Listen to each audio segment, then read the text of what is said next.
Ze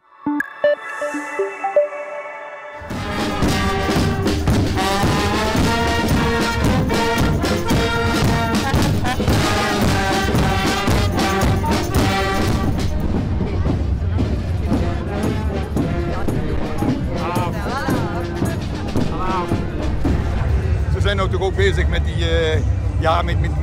die beesten wat op de kermis, hè. Daar halen ze al, dat mag helemaal niet meer. Die dierentuinen willen ze helemaal veranderen, dan moeten alle beesten weg en noem maar op. Hè.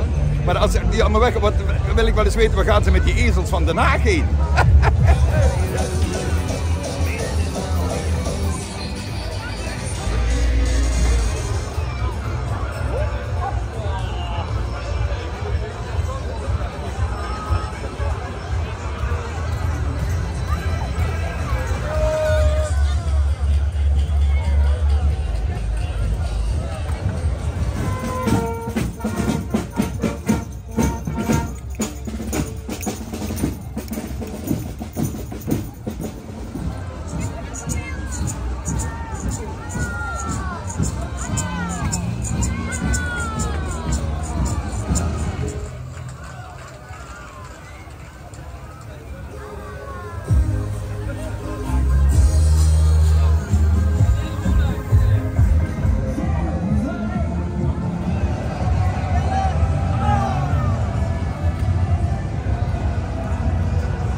The birds of Fairyland.